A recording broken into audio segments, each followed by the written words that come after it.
आज हम लेने वाले हैं हमारा चैप्टर, एक नया सिविक्स का पहला chapter, that is power sharing. इस चैप्टर के बारे में हम सबसे पहले देखते हैं हमारी दो case studies, that is Belgium and Sri Lanka.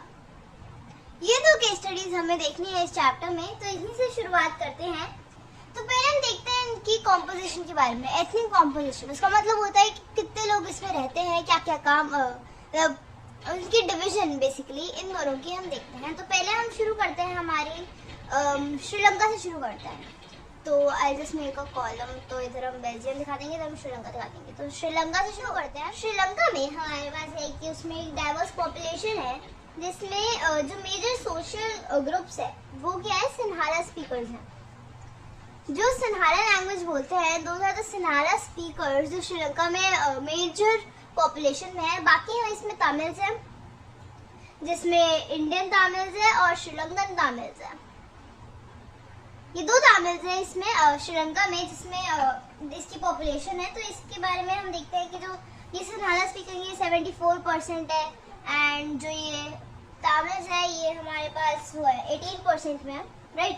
तो दिस इज द, ये हमारी एथनिक कॉम्पोजिशन है। इस श्रीलंका के बारे में वहाँ पे क्या था, इस बात से हमें ये पता चलता है कि जो सिन्हाला स्पीकर्स है ये थे इन मेजॉरिटी। अब ये मेजॉरिटी में थे, तो जैसे कि मेजॉरिटी होगी और एक माइनॉरिटी होगी, तो इधर क्या हुआ, जो सिन्हाला जो मेजॉरिटी थी उन्होंने इन्हें क्या करना शुरू कर दिया, डोमिनेट करना शुरू कर दिया।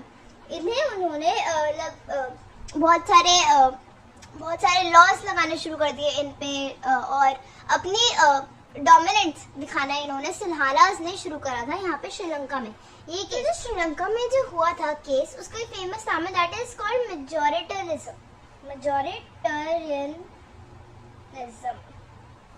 मेजॉरिटरिज्म होता है जिसमें एक जो कंट्री होती है, वो जो मेजॉरिटी होती है, मेजॉरिटी कम्युनिटी वो रूल करती है। ये एक बिलीफ होता है कि जो मेजॉरिटी कम्युनिटी है वही रूल करेगी, और जो माइनॉरिटी है, जो यहाँ पे तमिल्स थे, उनको ये डोमिनेट करेगी मेजॉरिटी कम्युनिटी।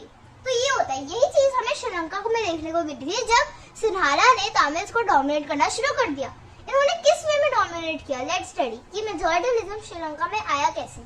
इन्होंने बहुत सारी प्रैक्टिसेस लगानी शुरू कर दी, जैसे एक एक्ट पास किया था उन्होंने कि एक्ट ऑफ 1956 उन्होंने पास किया था इन सिन्हालास ने, जिससे वो कहा था कि बहुत सारी 3 चीजें उन्होंने बेसिकली उन्होंने बताई थी इस एक्ट में, जिनसे वो डोमिनेट करते हैं तमिल्स को। तो पहली बात उन्होंने क्या कही कि जो सिन्हाला है वही ऑफिशियल लैंग्वेज रहेगी। जो सिन्हालास है वही ऑफिशियल लैंग्वेज रहेगी, मतलब उन्होंने तमिल्स को बोल दिया कि नहीं, आपकी लैंग्वेज तमिल्स नहीं होगी, जो सिन्हाला है वही हमारे कंट्री की ऑफिशियल लैंग्वेज है। और दूसरी बात उन्होंने क्या कही कि जो गवर्नमेंट पॉलिसीज थी उन्होंने फेवर किया सिन्हालास एप्लीकेंट्स को, जो सिन्हाला एप्लीकेंट्स थे और जो भी यूनिवर्सिटी में अप्लाई कर रहे थे फॉर जॉब्स वगैरह के लिए, तो उनको सिन्हालास को इन्होंने फेवर किया। दैट्स व्हाई तो ये जो तमिल्स ने उन्होंने फेवर करा ही नहीं। ये 2 चीजें थी। और तीसरी चीज क्या थी कि जो स्टेट है वो बुद्धिज्म प्रैक्टिस करेगी। अब ये बुद्धिज्म का क्या रिलेशन है, ये तो सिन्हाला और तमिल्स है, तो इसमें बुद्धिज्म का क्या रिलेशन है। वेल, जो सिन्हाला कम्युनिटी है ये बुद्धिज्म प्रैक्टिस करते थे, और जो तमिल्स है वो अपना अलग रिलीजन प्रैक्टिस करते थे। बट जो मेजॉरिटी जो सिन्हाला थे वो बुद्धिज्म करते थे। तो उन्होंने कहा कि जो स्टेट है वो प्रोटेक्ट एंड फॉस्टर बुद्धिज्म को ही वो प्रोटेक्ट और फॉस्टर करेगी, आपका जो रिलीजन है वो मायने नहीं रखता है। तो ये जो 3 चीजें हैं जो इन्होंने इस एक्ट में बताई, ये सारी चीजें बताती है कि जो मेजॉरिटी थी वो माइनॉरिटी को डोमिनेट कर रही थी। अब इसके चलते क्या हुआ, जो तमिल्स थे वो उन्होंने रिवोल्ट वगैरह किए थे, उन्होंने बहुत प्रोटेस्ट वगैरह किए थे, बट उनकी नहीं सुनी गई। तो that's why it led to a civil war. जो श्रीलंका में केस था इस मेजॉरिटी का, it led to a civil war. अब ये सिविल वॉर क्यों हुआ था, वेल क्योंकि उन्होंने पावर शेयर नहीं करी थी। दैट्स व्हाई जो सिन्हाला थे उन्होंने तमिल्स के साथ पावर शेयर नहीं करी, उन्होंने डोमिनेट किया, तो यहाँ पे सिविल वॉर देखने को मिलता है। अब हमारे पास एक और केस स्टडी है बेल्जियम की, उसमें बताएंगे कि जो उधर में यही सारी चीजें थी, एक मेजॉरिटी में थी, दूसरी माइनॉरिटी में थी, बट उन्होंने पावर शेयर करी, कैसे कैसे करी, और उनसे सिविल वॉर नहीं हुआ। उन्होंने पावर शेयर करके एक अच्छा सा एक अच्छी कंट्री बनाई। And let's see the case of Belgium. So Belgium में, जैसे मैं आपको इसकी कॉम्पोजिशन बता देती हूँ, एथनिक कॉम्पोजिशन जैसे मैंने आपको इसकी बताई थी, उसमें कौन सी मेजॉरिटी में थी, कौन सी माइनॉरिटी में थी, ताकि आपको एक बेसिक आइडिया आ जाए इस बेल्जियम कंट्री का। तो इसमें क्या था, जो 59% लोग थे वो फ्लेमिश रीजन में रहते थे। दो रीजन थे इसके पास, एक था फ्लेमिश रीजन और एक था वेलोनिया रीजन। तो ये दो रीजन थे बेल्जियम में। जो फ्लेमिश रीजन था वो था कि जो डच लैंग्वेज बोलते थे। दो लैंग्वेज यहाँ पे, डच और फ्रेंच। जो फ्लेमिश रीजन में रहते थे वो डच बोलते थे और जो वेलोनिया रीजन में रहते थे वो बोलते थे फ्रेंच। तो ये जो था ये कॉम्पोजिशन थी। जो मतलब मैं आपको इसका परसेंटेज बता देती हूँ। फ्लेमिश रीजन में हमारे पास थे 59% और इसमें तो 40%, और जो रिमेनिंग 1% थे वो जर्मन्स थे। ठीक है, तो ये हमारी कॉम्पोजिशन थी इसकी। तो यहाँ पे ना क्या था, जो इसकी कैपिटल थी, जो ब्रुसेल्स थी, वो इसकी क्या बेल्जियम की कैपिटल होती है ब्रुसेल्स, अगर आपको नहीं पता तो।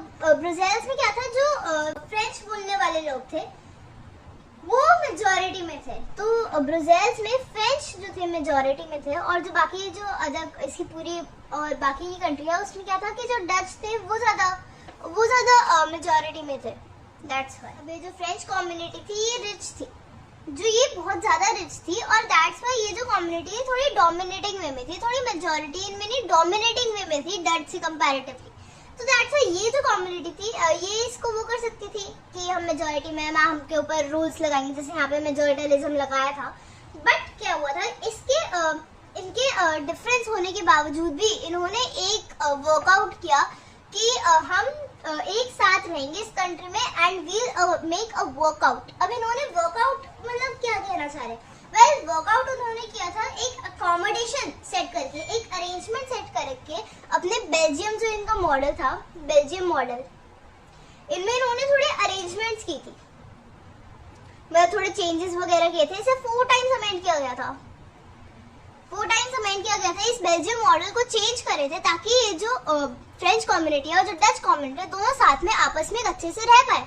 इन्होंने बेसिकली वन वे में इन्होंने पावर शेयर करी थी, जो श्रीलंका में नहीं की थी। तो बेल्जियम ने पावर शेयरिंग करी इस मॉडल में। अब इस मॉडल में ऐसा क्या था, वेल इस मॉडल में इन्होंने 3-4 चीजें की थी, 4 चीजें की थी टू बी स्पेसिफिक। तो इन्होंने क्या किया था कि जो डच और फ्रेंच स्पीकिंग मिनिस्टर्स है वो सेंट्रल गवर्नमेंट में इक्वल रहेंगे। मैं यहाँ पे लिख भी देती हूँ, काम करती हूँ। तो सेंट्रल गवर्नमेंट में इक्वल रहेंगे। क्या मैं यहाँ पे FRD लिख देती हूँ ताकि ज्यादा टाइम बचे। तो सेंट्रल गवर्नमेंट में जो फ्रेंच स्पीकिंग मिनिस्टर्स है और जो डच स्पीकिंग मिनिस्टर्स है वो दोनों इक्वल रहेंगे। और जो जैसे यहाँ पे सेंट्रल गवर्नमेंट है वैसे ही जो स्टेट गवर्नमेंट है ना, जो कैपिटल गवर्नमेंट है बेल्जियम की, ब्रुसेल्स की जो कैपिटल गवर्नमेंट है उसमें भी उन्होंने इक्वल रखा।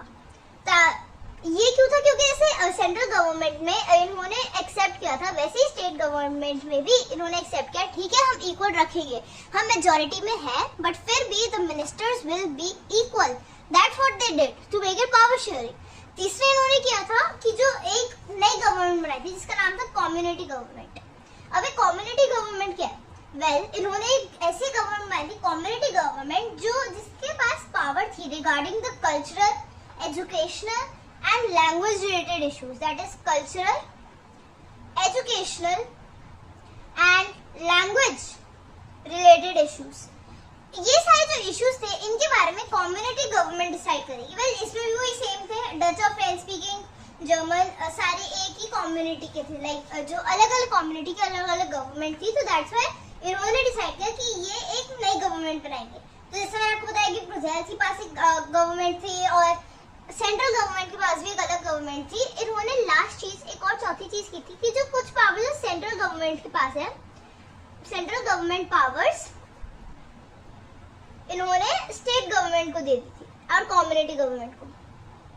मतलब सिर्फ सेंट्रल गवर्नमेंट के पास ही सारी पावर नहीं थी, स्टेट गवर्नमेंट और कम्युनिटी गवर्नमेंट के पास भी पावर थी। कुछ पावर जो सेंट्रल गवर्नमेंट की थी वो इन्होंने स्टेट और कम्युनिटी गवर्नमेंट को दे दी थी। अभी जो 4 चीजें उन्होंने करी, ये बेल्जियम मॉडल ने जो 4 चीजें करी, उस वजह से जो सिविल वॉर था इस कंट्री में नहीं हुआ। इस कंट्री में सिविल वॉर नहीं हुआ क्योंकि इन्होंने बेसिकली क्या किया था, पावर शेयरिंग। जी हाँ, ये दो केस स्टडीज बेल्जियम और श्रीलंका की ये दो केस स्टडीज हमें बताना चाहती है कि पावर शेयरिंग कितनी इम्पोर्टेंट है एक कंट्री के लिए और वो कैसे एक कंट्री में सिविल वॉर करवा सकती है और दूसरी तरफ उसे आराम से रहना, उसे आराम से सीखना, यहाँ पे बेल्जियम मॉडल में करा उन्होंने। ये चीज हमें बताता है हमारा जो चैप्टर है पावर शेयरिंग, कि पावर शेयरिंग कितनी इम्पोर्टेंट है और वो सब। तो पावर शेयरिंग कैसे होती है ये जानने से पहले हम ये जानते हैं कि पावर शेयरिंग क्यों करनी चाहिए। Why is power sharing desirable? Power sharing आखिर क्यों करनी चाहिए, उसके क्या क्या कारण है। वेल आपने पहले वाले सेक्शन में देखा ही, जैसे बेल्जियम और श्रीलंका में बेल्जियम के ने पावर शेयरिंग करी तो उसके क्या हालात है और श्रीलंका में क्या हालात है। बट इससे हम मोर सिस्टमैटिक फॉर्मेट में देखते हैं कि पावर शेयरिंग हमें क्यों करनी चाहिए। इसके पास हमारे पास 4-5 रीजंस है जो हम देखेंगे। तो आई राइट द रीजंस। तो पहला रीजन क्या है पावर शेयरिंग करने का, कि जो पावर शेयरिंग है वो सोशल ग्रुप्स के बीच में कॉन्फ्लिक्ट लाने से मना करते हैं। जैसे हमने देखा कि बेल्जियम और श्रीलंका में बेल्जियम जो लीडर्स थे उन्होंने सोशल कॉन्फ्लिक्ट प्रिवेंट किया था। जो डच और फ्रेंच स्पीकिंग माइनॉरिटी थी उनमें सोशल कॉन्फ्लिक्ट प्रिवेंट किया था उन्होंने। दैट्स व्हाई उनकी पावर शेयरिंग करी थी उन्होंने। तो power sharing is desirable, right? Conflict I just right या। और दूसरा रीजन है हमारे पास पावर शेयरिंग करने का कि ये जो पावर शेयरिंग है it ensures the stability of the political order, ensures stability to political order. ये क्यों भाई, पॉलिटिकल ऑर्डर में स्टेबिलिटी? जैसे हमने पिछली बार मैंने आपको बताया बेल्जियम ने इसे पावर शेयरिंग करी थी, उसकी पॉलिटिकल ऑर्डर कितना स्टेबल था। उसने बेल्जियम मॉडल किया था, अपने पॉलिटिकल में चेंज और ऑर्डर में चेंज किया था, दैट्स वो स्टेबल बन पाया। वरना वो उसमें सिविल वॉर हो जाता और सारे लोग वायलेंस इधर उधर ये सब हो जाता। वेल ये सारे जो थे ये तो प्रूडेंशियल रीजंस थे, मतलब ये सारे जो प्रूडेंशियल रीजंस थे कि हमें करनी चाहिए। बट मॉरल रीजन क्या है, जो हमें पास वैल्यूज आई है ब्रो, जो वैल्यूज है हमारे पास कि हमें पावर शेयरिंग करनी चाहिए, ये डिजायरेबल है, हमें अपनी विल दूसरों पे नहीं इम्पोज करनी चाहिए। That is the moral reason, हमारी मॉरल वैल्यूज कि जो पावर शेयरिंग है वो डेमोक्रेसी की वेरी स्पिरिट है। It is the very spirit of democracy. हम अपनी डेमोक्रेसी की स्पिरिट को ही कैसे खत्म कर सकते हैं कि हम मेजॉरिटी की विल इम्पोज कर दें। और एक आखिरी कारण है इसका कि जो पीपल है उनके पास एक राइट है ये कंसल्ट होने का कि वो कैसे गवर्न है। जो पीपल है उनके पास ये राइट है, just right, people have right to be consulted on how they are to be governed and what is going to happen to them. That is why power sharing is desirable. ये हमने 4-5 reasons पढ़े हैं यहाँ पे कि power sharing क्यों desirable है। अब देखते हैं कि पावर शेयरिंग इंडिया में कैसे की जाती है। तो पावर शेयरिंग इंडिया में वेरियस फॉर्म्स ले सकती है। हम यहाँ पे पढ़ेंगे 5 फॉर्म्स के बारे में, जिससे आपका 5 मार्क का आंसर भी बन जाएगा। So let's see those 5 forms of power sharing. Yes. 1 2 3 4 5 हम पढ़ेंगे 5 चीजों के बारे में जिससे पावर शेयरिंग की गई है हमारे इंडिया में। That is in modern times how power sharing is done and what forms can power sharing take. अब देखते हैं कि पावर शेयरिंग कैसे होती है। तो जो मैंने आपको 5 चीजें बताई कि पावर शेयरिंग कैसे कैसे हो सकती है, तो पहले तो वो हो सकती है इन अ वर्टिकल वे, दूसरी हो सकती है वो इन हॉरिजॉन्टल वे। मैं आपको इन सब के भी मतलब बताऊंगी, इन सबको पूरा एक्सप्लेन करूंगी। वर्टिकल हॉरिजॉन्टल पावर शेयरिंग होती है। एक हमारे पास पावर शेयरिंग होती है विद सोशल ग्रुप्स, एक होती है विद प्रेशर ग्रुप्स और पॉलिटिकल पार्टीज। ये 5 तरह की चीजें हैं जिससे पावर शेयरिंग हो सकती है और इंडिया में होती है। और मॉडर्न डेमोक्रेसीज में, सारी जो डेमोक्रेसीज है मॉडर्न डेमोक्रेसीज, उनमें ये 5 जो चीजें फॉलो की जाती है। अब ये आखिर है क्या, पहले समझते हैं vertical power sharing. What is vertical power sharing? Well जो पावर शेयरिंग होती है इन अ वर्टिकल वे, यानी कि मैं आपको दोनों साथ में समझाती हूँ, वर्टिकल और हॉरिजॉन्टल। तो हॉरिजॉन्टल का मतलब अगर आप प्रैक्टिकली समझो तो होता है ऐसे रखना, लाइक ऐसे। अगर मेरे पास 3 चीजें हैं, 3 है तो 1 2 3 तीनों साथ में रखे जाएंगे इन अ सेम लेवल। बट हम वर्टिकल की बात करें तो वर्टिकल होता है ऐसे, दैट इज व्हाई एक जो होगा वो थोड़ा ऊपर होएगा, a little superior to the other two. ये है हमारी वर्टिकल और हॉरिजॉन्टल पावर शेयरिंग। तो इसमें आप शायद थोड़ा रिलेट कर पाए होंगे कि हमारे इंडिया में या फिर मॉडर्न डेमोक्रेसीज में कैसे होती है। Well, vertical is the central, state and local government. ये आपने बचपन में सुना ही होगा, इसका नाम होता है वर्टिकल पावर शेयरिंग, क्योंकि सेंट्रल गवर्नमेंट ये ऐसे रखे जाते हैं, right, central, state and local. जो सेंट्रल गवर्नमेंट उसके पास ज्यादा पावर होती है दोनों से, that is why it is known as the vertical power sharing. अब हॉरिजॉन्टल मैंने आपको बताया कि तीनों सेम लेवल पे होती है। वेल, ऐसी कौन सी होती है, थोड़ा दिमाग लगाइए। वेल, हाँ, this is the executive, judiciary and legislative. ये जो हमारे 3 ऑर्गन्स हैं, 3 ऑर्गन्स ऑफ द गवर्नमेंट, ये तीनों हमारे आते हैं अंडर हॉरिजॉन्टल पावर शेयरिंग। इनमें भी पावर शेयरिंग होती है। अब इनके बारे में आपको थोड़ा बता देती हूँ। आपको पता ही होगा हॉरिजॉन्टल के बारे में, तो ये चेक्स रखते हैं, कीप्स चेक ऑन अदर। ये एक दूसरे पे चेक रखते हैं कि कहीं ये सही चीजें तो नहीं कर रहे हैं, मतलब ये सही तरह से तो कर रहे हैं। वैसे अगर एग्जीक्यूटिव में कोई मिनिस्टर या लेजिस्लेटिव में कोई गलत काम कर रहा है तो वो जुडिशरी में जाके उसके ऊपर केस हो सकता है, दैट इज। और ऐसे ही अगर जुडिशरी में कोई प्रॉब्लम हो रही है तो वो लेजिस्लेटिव उस पर लॉज बना सकती है। ऐसे मतलब ये तीनों एक दूसरे पे चेक एंड बैलेंस का सिस्टम होता है, तीनों एकदम बैलेंस्ड है और एक दूसरे पे चेक रखते हैं। वर्टिकल पावर भी ऐसे ही होता है, मतलब चेक तो नहीं रखते हैं, बट हाँ मतलब कॉन्स्टिट्यूशन में इसके बारे में ये दे रखा है कि कॉन्स्टिट्यूशन में उनके लिए लॉज बनाए गए हैं, उनके लिए सबके पास एक अपना अपना एक ज्यूरिस्प्रूडेंस है, that is its own area, कि वो क्या क्या काम करेगा एंड ऑल दैट। तो ये जो गवर्नमेंट है इसे हम फेडरल गवर्नमेंट भी कहते हैं, जो हम अपने अगले चैप्टर में पढ़ेंगे, that is the federal government. Federal government क्यों? वेल, फेडरल गवर्नमेंट इसका नाम ही है कि जो सेंट्रल, स्टेट और लोकल है, ये तीनों का नाम ही है फेडरल गवर्नमेंट। इसे हम अगले चैप्टर में और डिटेल में पढ़ेंगे।